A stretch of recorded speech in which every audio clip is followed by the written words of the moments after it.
Selamat datang kembali di Era Entertainment. Selamat datang kembali di The Golden Cross Playlist. Seperti biasa, hari ini kita akan melanjutkan review saham part yang ke-243. Namun sebelumnya, bagi teman-teman yang mungkin belum subscribe channel YouTube ini, sekali lagi jangan lupa tekan tombol subscribe, nyalakan lonceng notifikasinya, agar teman-teman tidak pernah ketinggalan informasi-informasi terbaru dari channel ini. Di part yang ke-243 hari ini kita akan merosting 8 atau 7 saham milik saham-saham CPO, di mana ada Alisim, LSIP, DSNG, TBLA, BWPT, dan SSMS. Dan kenapa kita mereview ke-7 saham ini? Karena memang harga saham dari CPO sendiri, harga komoditas CPO itu sendiri sudah bergerak sangat-sangat tinggi.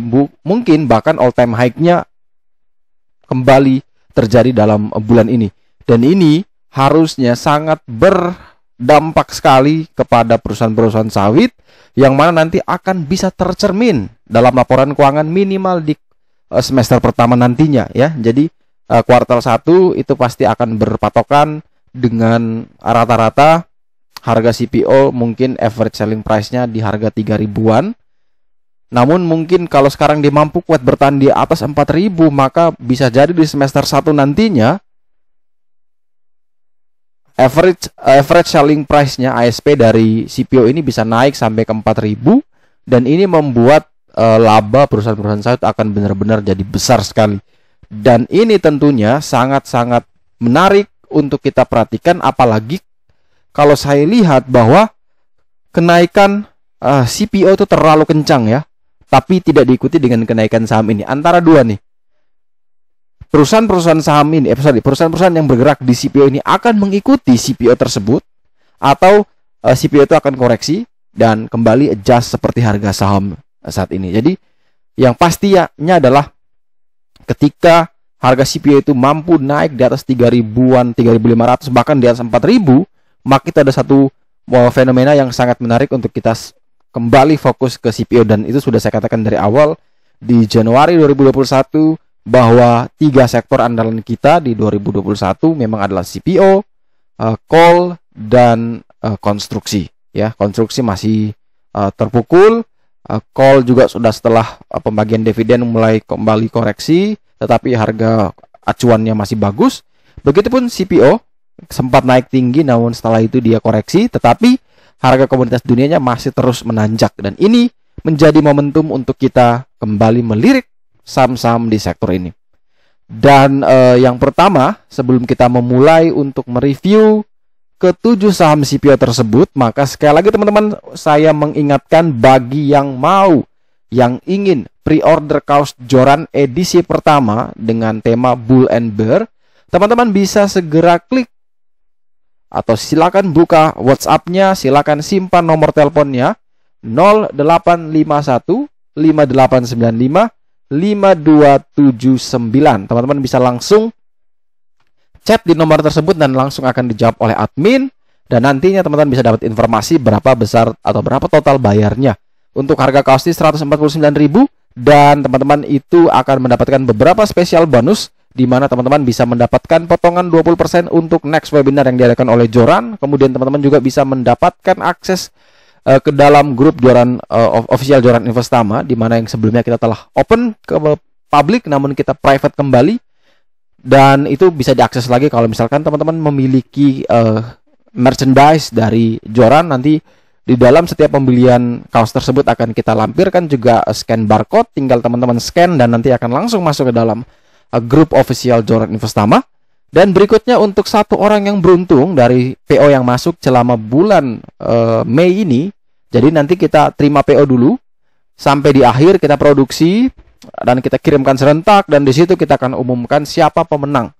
Nah, ada 1 pemenang yang berhak mendapatkan 1 bulan penuh gratis chart The Golden Cross senilai 150.000, kemudian juga mendapatkan fasilitas private konsultasi untuk 1 orang bersama saya sendiri yang senilai 1 juta rupiah selama sebulan juga.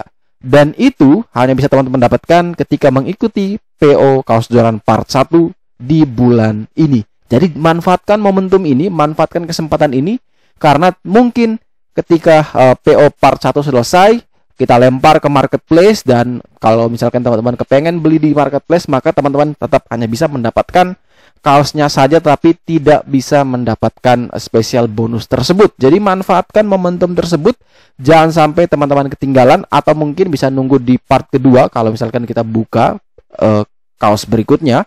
Tetapi manfaatkan momentum ini, karena sekali lagi di bulan Juni ada kemungkinan besar, sudah kita komunikasi, sudah kita susun, akan kita adakan webinar bandarmologi. Jadi itu bisa teman-teman manfaatkan untuk mendapatkan potongan, karena webinar itu kurang lebih 2 hari berturut-turut ya, Sabtu Minggu. Kita fokus membahas bandarmologi, dan nantinya teman-teman bisa dapat potongan dengan harga yang lebih terjangkau. Oke, kita masuk ke saham pertama yang akan kita review di part yang ke-243 hari ini adalah saham AALI. Dimana kalau teman-teman nonton di part sebelum-sebelumnya, bahwa AALI pernah ada yang request. Dan di saat itu, AALI dekat sekali dengan level PBL, dan akhirnya dia bisa rebound. Dan kalau misalkan masuk di harga bawah kemarin, artinya sudah profit ya. Ada beberapa yang tulis di kolom komentar, terima kasih AALI-nya. Saya ucapkan selamat ya, walaupun sekali lagi ini bukan YouTube untuk merekomendasi saham. Sekali lagi saya tegaskan, ini bukan YouTube untuk merekomendasikan saham, tetapi ini adalah YouTube yang mereview. Beda ya. Ketika mereview, teman-teman yang mengambil kesimpulannya apakah layak dibeli atau tidak. Tetapi kalau merekomendasikan, maka memang benar-benar teman-teman disuguhkan bahwa ini saham yang bagus, harus dibeli. Kalau tidak dibeli, teman-teman bisa ketinggalan, pasti profit ya. Itu bedanya. Jadi di sini sekali lagi hanya mereview, karena tadi saya ada beberapa perdebatan dengan beberapa orang, ada 2 orang lah. Jadi dia sempat mengatakan bahwa ada satu saham ya yang namanya ACST, kenapa masuk dalam watchlist saya? Itu ada di review part 241 kalau tidak salah. Tetapi yang selalu saya ingatkan adalah semua saham kalau di Senin sampai Jumat itu saya ulas berdasarkan permintaan dari subscriber, dari teman-teman semua yang nonton. Jadi bukan rekomendasi saya bahwa ini watchlist saham bagus. Nah, pertanyaannya adalah gini. Apakah dia punya pengalaman nyangkut cut loss dalam dengan ACST, sehingga dia ketika ada yang posting ACST mengatakan bahwa sahamnya saham tai lah, sahamnya saham busuk lah, mengatakan saya sehat atau tidak lah, merekomendasikan ACST, padahal jelas di video tersebut saya sampai nonton kembali. Apakah saya salah ngomong ya? Apakah saya rekomendasi? Saya nonton kembali di situ, saya mengatakan bahwa ACST secara pribadi, kalau tanya saya pribadi, maka saya tidak akan masuk. Kenapa? Karena dia berada di titik di atas, di pucuk, di dekat resisten, dekat PBH. Kalau dia mau membeli, memaksa membeli, maka tunggu breakout di atas 300. Ternyata ACST saya lihat lagi beda chartnya, itu tidak sampai ke 300, dia 290 langsung amblas. Dan di situ saya bilang lebih baik tunggu di mana? Dekat PBL di 264, dan sekarang harganya masih jauh juga dari PBL. Jadi pertanyaan adalah, kayaknya orang itu punya masalah cut loss nyangkut dalam mungkin ya.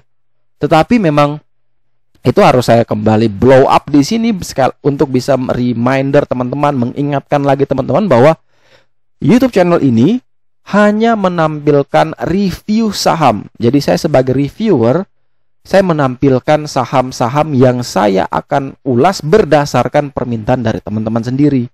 Jadi mau dia itu downtrend parah, mau dia uptrend, mau dia sideways parah, mau dia itu saham tidur, selama yang itu di request, diminta oleh teman-teman, dan saya merasa bahwa harus saya ulas, ya saya ulas gitu. Mungkin ACST kemarin ada yang minta karena dia juga nyangkut, mungkin dia mau cari tahu, oh level exitnya di berapa, apakah sudah harus cut loss atau belum.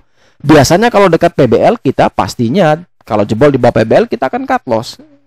Tetapi karena dia masih tinggi kemarin, berada di atas, maka kita belum bisa membeli. Nah, seperti AALI saat ini dekat sekali dengan PBH. Kalau ditanya saya pribadi, ini bukan kriteria saya. Tetapi saya tetap harus bisa menjelaskan bahwa AALI ini memiliki beberapa support dan beberapa resisten. Ketika ada yang tanya berapa resisten AALI dan support dari AALI, maka saya akan jawab AALI memiliki resisten di 10.100 dan memiliki support di 9.075. Harga saat ini di 9.725, yang artinya harga saat ini lebih condong atau lebih dekat dengan area PBH atau area resisten di 10.100. Nah, kalau misalkan ada yang mau membeli AALI, tetapi ingat ya, sekali lagi saya secara pribadi tidak akan membeli AALI karena secara risiko sudah berbeda. Tetapi kalau ada yang mau nekat membeli, maka saya akan kasih trading plan-nya, saya akan kasih rambu-rambunya, di mana kalau misalkan AALI bisa naik, bisa breakout di atas 10.100, maka barulah boleh membeli. Ya, jadi ketika dia bisa naik di atas 10.100, silakan buy on breakout, cut loss di 10.000 dengan target adalah ke 11.825. Tetapi kalau misalkan AALI tidak mampu naik, ya, tidak mampu naik di atas 10.100, maka lebih baik kita tunggu di sekitaran area PBL kurang lebih di 9.075 sampai dengan 9.100. Jadi lebih baik kita menunggu sampai dia confirm breakout, atau kita tunggu saja ketika dia koreksi dulu mendekati area PBL, barulah kita mulai berpikir untuk entry di saham ini. Kemudian berikutnya adalah SIM, di mana saham ini ditutup stagnan di harga 565. Dan kalau diperhatikan bahwa SIM ini juga tidak mampu menembus level PBH atau level resisten paling kuat, sudah beberapa kali diuji namun tidak berhasil, yaitu di harga 580. Nah, kalau misalkan yang ingin membeli, maka ada dua opsi. Ya, selalu saya katakan ada dua opsi karena kita tidak bisa menebak kemana saham itu akan bergerak. Jadi opsi yang pertama adalah tunggu dia breakout dulu. Kalau opsi pertama ini dia mampu breakout, maka silakan buy di 580, 585 dengan target adalah menuju TP3 di 605, ya, kurang lebih 605. Dan batasi stop loss 3 tick di bawah 580. Tetapi kalau misalkan ternyata skenario pertamanya tidak mampu terjadi, tidak mampu breakout, maka mending kita tunggu saja di sekitaran area PBL, yaitu di 492, ya. 492 sampai 500 mungkin mulai pertimbangan untuk masuk, ya, karena di sini adalah support, sehingga kalau misalkan ternyata dia tidak mampu tembus, maka jarak dari sini ke sini cukup dalam. Ya, ini cukup dalam sehingga kalau sekali lagi teman-teman yang selalu setia menonton YouTube ini selalu akan tahu ciri saya ketika membeli, saya tidak akan membeli yang posisi seperti ini. Kalau orang lain bisa membeli seperti ini. Kalau misalkan trader profesional, yang benar-benar trader profesional, yang artinya dia hidup dan bekerja sebagai seorang trader, tidak punya pekerjaan lain, dia benar-benar fokus sebagai seorang trader, setiap hari mantau, maka ini menarik sebenarnya. Karena apa? Dia uptrend. Seorang trader profesional itu pasti akan memilih uptrend, dan saya juga setuju. Ini posisi uptrend. Dan ketika dia bermain di sini, nah dia sedang menguji sini. Kalau bisa naik, maka trader akan mulai membeli ketika dia breakout trendline atas. Atau nunggu confirm, takut false break, dia turun dulu. Ketika dia mampu menguji di level trendline atas ini bisa ditahan, maka dia akan mulai entry. Nah, itu seorang trader profesional, dan saya juga tahu metode seperti itu. Tetapi antara saya dengan trader profesional itu berbeda. Mereka fokus sekali memantau pergerakan yang sifatnya harus memang kita harus setiap hari harus review. Sedangkan saya memang punya beberapa pekerjaan, sehingga saya memang harus mencari saham-saham yang kalau bisa dia punya volatilitas atau tingkat kenaikan itu tidak terlalu signifikan, tetapi memang benar-benar kalau bisa dapat di bottom. Jadi saya itu tipe ciri orang yang senang mencari di bottom. Saya tidak mau menunggu harus confirm dia bisa breakout dulu. Itu kalau sebelum pandemi. Tapi kalau setelah pandemi, saya selalu mengatakan bahwa ketika buy on breakout itu gagal terus, maka saya harus mengubah formula, yaitu seperti kemarin. Ketika sudah downtrend parah, kemudian sideways beberapa candle, dan candle itu berada di atas PBL, maka itulah yang akan saya beli. Dan itu menjadi ciri khas saya, dan tidak semua orang bisa menerapkannya. Jadi antara apa yang saya lakukan dengan yang teman-teman lakukan itu bisa saja hasilnya berbeda. Karena apa? Karena mungkin ketika naik sedikit saya bisa lepas, karena saya tahu bahwa oh ini secara bandarmologi sudah tidak bagus. Walaupun baru naik sehari tapi secara bandarmologi tidak bagus, maka saya akan lepas. Tapi di saat saya lepas tidak mungkin saya akan menyampaikan, karena posisi kita lagi seolah-olah lagi live. Kecuali memang kita sambil live saya bilang oke, lepas semua. Tetapi kan karena ini kita akan rekamnya nanti lagi, artinya eksekusi dari saya itu sudah terjadi sebelum disampaikan. Makanya selalu saya pesan bahwa jangan pernah kita 100% percaya dengan apa yang orang katakan, termasuk percaya dengan saya. Jadi tetap harus riset sendiri. Jangan sampai seperti dua orang tadi yang di teman-teman bisa cek aja ACST ya. Itu ada komentarnya dengan The Golden Cross. Itu nanti teman-teman bisa cek saja, itu mungkin dua orang yang nyangkut, belinya di pucuk. Namun setelah itu mereka mulai protes kiri dan kanan ya. Jadi mulai mencari pembenaran dan menjatuhkan pihak lain. Dan di situ juga mengatakan bahwa saya masih pemula, sok-sokan mengajarkan ya. Memang sih bagi saya di dalam sebuah saham atau apapun itu memang kita tidak boleh menjadi yang paling bisa. Kita tetap harus tetap merendah dan tetap harus bisa terbuka bahwa semua itu berubah, semua itu dinamis, dan kita harus terus belajar dan terus belajar. Makanya saya katakan bahwa di sini bukannya saya menggurui, bukannya saya mengajarkan bahwa oh ini apa yang saya omong pasti naik, tidak. Tetapi ini hanya menyampaikan menggunakan sistem daripada teman-teman tidak tahu tarik garis manual ini level support di berapa, level resisten di berapa, entry di mana, cut loss di berapa, taking profit di mana. Maka dengan adanya sistem dari The Golden Cross ini membantu. Tinggal saya menerjemahkan, membacanya kepada teman-teman. Jadi tinggal ini make sense, saya masuk. Oh ini enggak, saya tidak ikut. Jadi itu yang harus teman-teman lakukan. Jadi jangan sampai kayak dua orang tadi, mungkin dia dengar orang lain yang baru terjun juga. Mungkin ada banyak yang di angkatan corona, saya rasa bahwa baru terjun sudah buka stock pick premium, sudah buka grup-grup premium. Dan saya yakin itu pasti banyak, karena itu potensi. Sedangkan saya sendiri tidak ada grup premium sama sekali selain The Golden Cross. Dan The Golden Cross itu bukan punya saya secara pribadi, itu punya owner lain, dan dia hanya menyediakan chart tool seperti ini. Nah ini memudahkan saya sebagai pengguna juga. Jadi saya tidak perlu ketika mau lihat satu saham, oh ini Bandar Melogi sudah menarik, tapi harus lihat dulu dekat support tidak. Maka saya tidak perlu buka tarik garis manual, saya tinggal ketik ASD saham apa, langsung keluar, oke dekat PBL, saya langsung hajar kalau Bandar Melogi sudah confirm. Jadi ini hanya tools untuk membantu, bukan alat untuk memastikan bahwa teman-teman langsung profit ketika pakai alat ini. Bukan. Ini tools membantu. Daripada kita tarik garis manual, ini sudah membantu. Daripada kita temukan mana sih saham-saham yang dekat support, ada screenernya seperti yang sudah teman-teman nonton di video-video sebelumnya, namanya adalah PBL Farm. Nanti ada juga white demand alert, ada buy alert, ada sell alert.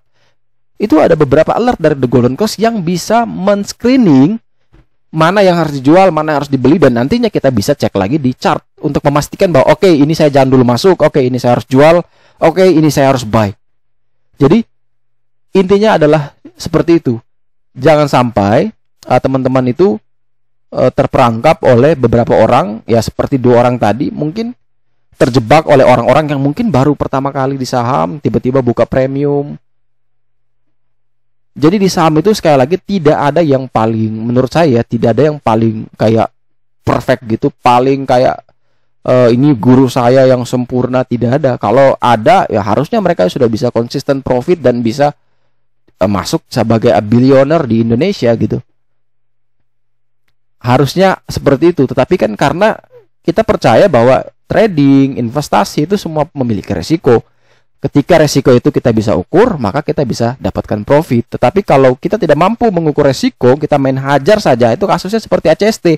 Belinya di atas, terus nyangkut, akhirnya keluar-keluar kiri dan kanan. Jadi kalau untuk yang dua orang itu yang nonton, ya saya masih baru di pasar modal, jadi saya juga masih terus belajar. Semoga dua orang itu juga bisa mengajarkan saya. Jadi sekali lagi untuk SIM secara pribadi memang saya tidak akan masuk, saya akan tunggu dulu sekitaran area 492 sampai dengan 500, baru saya akan pertimbangkan untuk entry. Tapi kalau misalkan teman-teman yang mau entry, maka silakan, lebih disarankan adalah buy on breakout di atas 580, itu jauh lebih aman atau jauh lebih menarik ketimbang beli di harga saat ini. Kemudian selanjutnya kita punya saham LSIP, di mana saham ini ditutup minus 0,38% di harga 1345.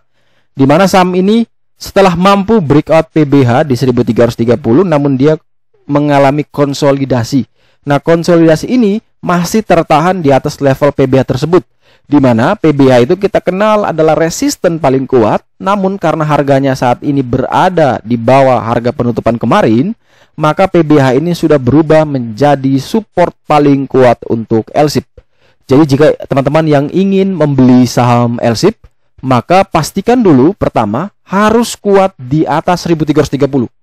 Kalau dia bisa kuat di atas 1330, maka lanjut ke syarat kedua, yaitu silakan buy dengan area kemana 1330 sampai dengan 1340. Itu area belinya. Dengan batasan cut loss kurang lebih di 1290 dan target kenaikan adalah menuju 1380 ini sebagai TP1 dan TP2 menuju 40 hari harga tertinggi di 1560. Tetapi kalau misalkan dia open dan langsung dibuka di bawah 1330, ya mending wait and see terlebih dahulu dan kita tunggu lagi di 1265, 1270. Jadi ada dua pilihan, ketika dia bisa kuat bertahan di atas 1330 sampai dengan 1340 buy. Cut loss di mana? Cut loss di 1290, target ke 1560 sebagai terjauh. Tetapi kalau dia open dan turun langsung di bawah 1330, maka mending kita wait and see dan menunggu lagi di area PBL yaitu di 1265 sampai dengan 1270. Kemudian berikutnya adalah DSNG, di mana saham ini ditutup minus 1,7% di harga 580 dan setelah mengalami kenaikan yang sangat fantastis dari 560, dia naik terus sampai menuju 675. Setelah itu dia dibanting lagi kembali ke 580 dan ini hampir masuk ke kriteria saya ya. Ini pasti kalau trader profesional tidak akan masuk ini. Sama dua orang itu pasti tidak akan masuk ini. Kenapa? Downtrend. Tidak akan mungkin mau masuk ya downtrend ya. Mereka akan selalu cari saham-saham uptrend ya. Setiap orang berbeda. Yang penting cuan ya. Percuma kamu beli uptrend malah boncos terus ya, percuma. Yang beli downtrend malah cuan ya, lebih bagus. Jadi untuk saya pribadi ya, ini akan saya masukkan ke watchlist. Sekali lagi saya secara pribadi akan masukkan ke watchlist karena masuk ke kriteria saya, dan kriteria ini hanya saya yang buat. Teman-teman boleh pakai kriteria tersendiri, dan kalau merasa kriteria tersebut tidak masuk ya jangan masuk ya. Ini istilahnya screener pribadi saya ya. Kalau ada yang tanya, "Kak, bagaimana sih cara memilih saham, cara screener saham?" Nah, ini screener saya. Belum tentu work di teman-teman, tapi work di saya. Pertama, syarat adalah dia harus downtrend parah. Ini downtrend parah, kemiringannya sudah sangat bagus. Yang kedua, harus di atas PBL. Wah, bagus juga, PBL 575. Harga saat ini di 580. Tetapi syarat yang berikutnya adalah harus sideways minimal beberapa candle. Nah, ini belum sideways. Ini masih harusnya minimal tambah 3-4 candle lagi baru confirm. Kurang lebih kayak gini ya. Downtrend kemudian dia sideways 4-5 candle baru selama di atas PBL, itu langsung saya buy. Tapi ini masuk ke watchlist. Kenapa? Karena walaupun tanpa 3 syarat tersebut, dia dekat dan masih di atas PBL. Kalau memang dia jebol terus ya kita cut loss, dan cut lossnya itu tidak sebesar teman-teman beli di pucuk. Ya, beli di sini, cut lossnya di sini hancur. Tapi kalau kita masuk di area sini, maka range buy-nya itu dekat sekali, 575 sampai dengan 580. Cut loss di 560. Hitung aja sendiri berapa minusnya kalau misalkan beli di 580, cut loss 560. Tetapi target kita menuju PBH di 675. Nah, ini yang saya namakan adalah risk reward. Kita hanya bisa menentukan probability dari sebuah saham. Kalau dia naik, maka ini keuntungan kita. Ada selebar ini keuntungan kita, persentasenya kurang lebih sebesar ini. Tetapi kalau ternyata dia turun, maka kita batasi cut loss-nya cuma segini. Artinya, rewardnya besar, risknya kecil. Nah, ini yang namakan risk reward sebanding, dan artinya kita boleh entry. Tetapi sekali lagi, pastikan dulu DSNG ini bisa bertahan di atas 575. Selama dia bertahan di atas 575, boleh buy. 575, 580, cut loss 560, target ke 675. Tetapi kalau misalkan besok dia buka langsung dibanting lagi di bawah 575, ya jangan dulu beli. Wait and see. Akan masuk lagi kapan? Akan masuk lagi ketika dia bisa naik lagi di atas 575. Jadi kalau misalkan dia open langsung dibanting, ya kita wait and see. Tetapi ketika dia dibuka mungkin masih di 575, setelah kita masuk dia dibanting, kena 560, ya sudah cut loss. Ternyata dia bisa naik lagi di atas 575, ya buy ulang, buy back. Karena sekali lagi tidak ada yang bisa mengetahui pergerakan dari sebuah saham. hanya bisa memprediksi kenaikannya dan akan mengatakan atau mengomentari setelah terjadi atau sudah ada kejadian. Sehingga tugas kita adalah harus benar-benar menyiapkan plan-plan terbaik. Kalau misalkan plan A ini gagal, apa yang harus kita lakukan? Dan semua orang pasti punya plan A adalah kalau saham ini naik, nah saya TP di sini, itu plan A. Tapi kalau plan buruknya tidak bekerja ketika plan A ini tidak mampu, maka kita bisa exit dengan plan B tadi, yaitu kalau ternyata dia tidak naik malah turun, maka saya cut loss di sini. Nah, itulah yang saya katakan bahwa trading plan membantu teman-teman agar tidak mudah pusing ketika market bergerak tidak sesuai dengan harapan. Kemudian setelah DSNG kita punya TBLA, ya, di mana saham ini berada di level risk medium dengan level support terkuat di 870 dan level resisten terkuat itu berada di 925. Kalau misalkan teman-teman yang ingin membeli TBLA, maka pertama, ya, saya secara pribadi memang karena ini 50-50, jarak dari harga saat ini menuju PBL juga dekat, kemudian harga dari saat ini menuju resisten juga cukup dekat, sehingga saya akan ambil opsi tunggu di hari Senin, ya. Kita lihat confirm. Kalau ternyata dia cenderung naik lagi di atas 895, maka sudah kita tunggu buy on breakout saja.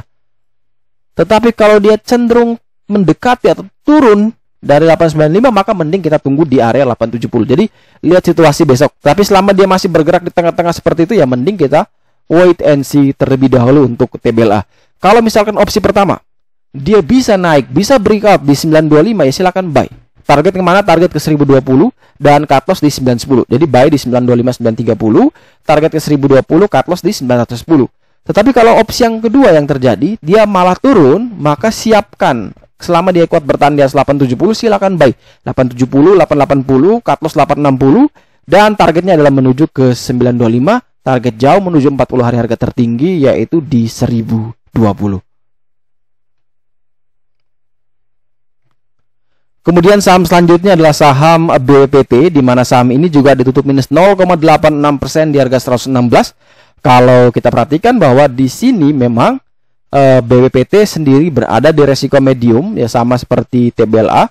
Dia masih berada di tengah-tengah antara menuju PBH atau menuju resisten terkuat di harga 123 atau menuju ke PBL di 111, yang mana itu adalah support paling kuat untuk BWPT. Tapi kalau kita hitung secara matematika, 116 ke 111 itu 5 poin dan 116 ke 123 itu kurang lebih 7 poin, dan artinya cenderung BWPT ini lebih dekat dengan PBL, sehingga kalau misalkan mau membeli, lebih direkomendasikan antri saja. Selama dia kuat bertahan di atas 111, maka boleh masuk dengan area buy 111 sampai dengan 113, cut loss di 108, dan target kenaikan terdekat ke 123 dan terjauh menuju 40 hari harga tertinggi di 146. Selama dia bisa bertahan di atas 111, ya. Ketika dia open langsung dibanting terus ke 111, ya jangan masuk. Wait and see. Tetapi kalau bisa dia bermain sideways enak di 111, 112, 113, boleh entry. Pasang trading plan cut loss di 108, target kenaikan ke 123 dan next target ke 146. Tetapi bagaimana kalau ternyata dia tidak turun? Dia malah naik terus. Maka di sini ada yang namanya gold line di 119. Silakan cegat di sini. Buy on breakout gold line. Silakan buy dengan target ke 123, target jauh 146. Tapi cut lossnya bukan di 108, terlalu jauh. Cut lossnya kita adalah di 116. Jadi kalau opsi kedua belinya di 119 120, ya cut lossnya di 116. Tetapi kalau belinya di 111 sampai dengan 113, maka cut lossnya di 108. Dan saham terakhir yang akan kita review di part yang ke-243 hari ini adalah saham SSMS, di mana saham ini ditutup naik 1,07% di harga 940. Dan kalau teman-teman perhatikan bahwa saham SSMS ini sedang menguji menembus level resisten paling kuat PBH, yaitu di harga 950, dan kemarin sempat diuji. Namun sayang sekali tidak mampu ditahan sampai penutupan. Kalau memang itu mampu ditahan, maka sangat-sangat menarik. Tetapi karena jaraknya tidak terlalu jauh, ini kurang lebih hanya 10 poin atau kurang lebih 2 tick, maka silakan pertimbangkan buy on breakout SSMS. Ketika melewati 950, maka area buy-nya 950 sampai dengan 960, batasi cut loss di 930, dengan target adalah menuju 40 hari harga tertinggi yaitu di 1110. Sekali lagi, kalau dia bisa breakout, maka silakan buy dengan area 940 sampai dengan 950, langsung pasang cut loss di 930. Kalau ternyata dia tidak mampu naik, ya, dia tidak bisa breakout di atas 950, ya mending kita tunggu, kita wait and see sampai dia dekat kurang lebih di 880 sampai dengan 900, baru boleh pertimbangkan untuk kembali melirik saham SSMS. Oke, sekian dulu review saham part yang yang ke-243. Terima kasih banyak teman-teman yang telah setia menonton video ini. Sekali lagi jangan lupa like, subscribe, dan share agar semua informasi yang dalam video ini dapat berguna, bermanfaat, dan tentunya bisa menjadi panduan trading di hari Senin nantinya. Sekali lagi, terima kasih banyak, sampai jumpa dan semoga membantu.